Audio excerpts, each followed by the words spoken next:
I'm Andrea Doyle, workplace mediator, conflict manager, author and presenter. In this post, I want to share with you the steps to make sure that when you're writing an agreement for a workplace mediation, that you encompass all the aspects that are necessary to help the participants be successful. Okay, well, as you know, it's been months in the coming and the moment is finally here, and they might be a little bit tired. They may have been in this mediation room with you for about 3.5 to 4 hours by now. They've done a lot of talking and they will start to become very tired, and you'll see that. So what can you do to make sure that when they leave you within about 20 to 25 minutes that all is okay? Well, here are some steps to make sure that you include and follow to help them.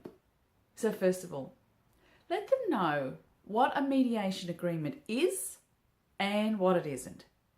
So it is not a legal contract. It's not a binding contract.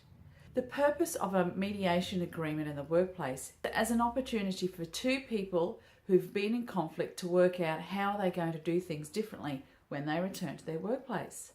So it is completed and undertaken in the spirit of goodwill. Another aspect to consider is that when you are working your way through the agreement, take a look at whether you call it an agenda or the items up for discussion to make sure that you've covered everything that was on that list to ensure that nothing gets left behind. Don't forget also to check the notes that you were taking while the participants were negotiating their way forward to make sure that you have covered everything that they want included.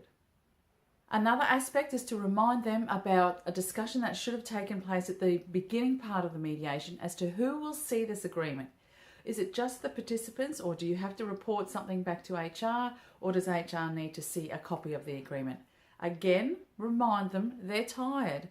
Remind them of who's going to see this agreement. Now, everything up to this space in the mediation has been on their terms, and there's no difference when it comes to an agreement. The agreement needs to be written in their words. But as I mentioned earlier, and as you'll observe yourself, they are tired by the time they get to this stage of the process. So you may need to suggest some ideas and then continue to encourage them to add their own words on so they have ownership over this document that they will leave the room with. Also, check whether they want to have a written agreement or a verbal agreement. Now, I always will keep, for my purposes, a copy of the agreement written, whether they take it with them or not. Now, these days I will be using my laptop and I have a printer with me, so I'll just print out a copy if they want it. Otherwise, I'm noticing a trend that people are happy if it's just emailed to them. So there's no signing of the document as opposed to if there was a copy placed in front of them. Anyhow, just something I'm noticing. I'm not sure if that will continue or not. As the mediation process has been between these two people and balanced between these two people, that's one of your key roles as the mediator, it's important to ensure that so too is the agreement balanced. Don't make one person have to do all the work.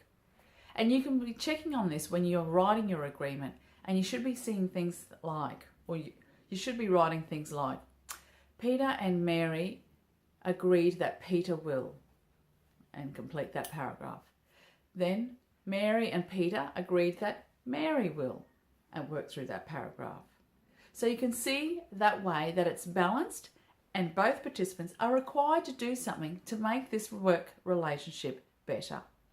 Now, you need to prepare them for if something falls over. If something doesn't go according to their plan that they have on the agreement, what is going to be the fallback position?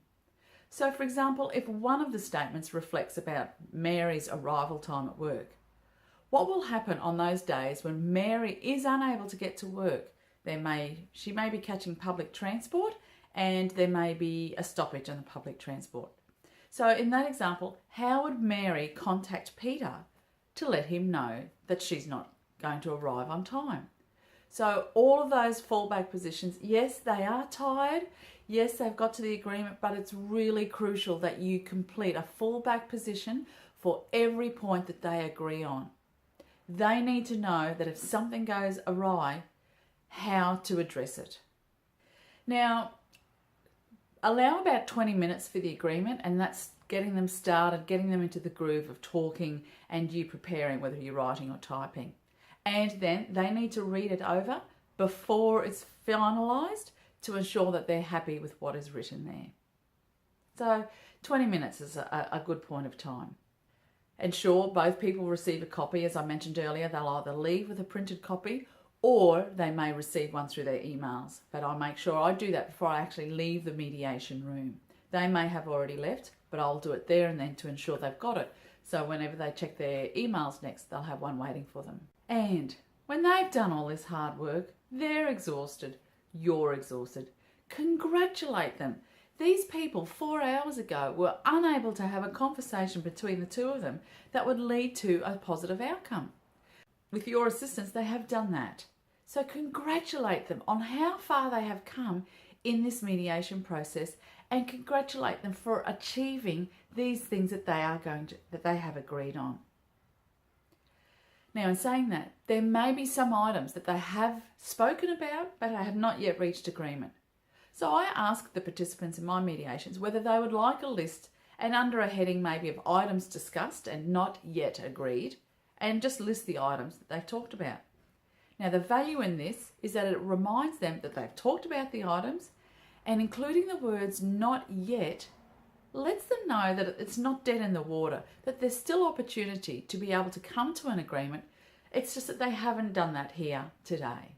So including the words not yet are crucial to be able to set the scene that just didn't happen today, but it may happen tomorrow.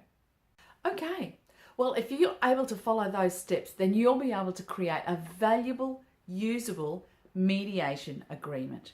One that's been created in good faith between the participants for them to follow, and also one that they know is in their words that they've created and that they're willing to work through. Okay, thanks very much for watching. I'm Andrea Doyle. Have a great day and I'll talk with you again soon. Bye for now.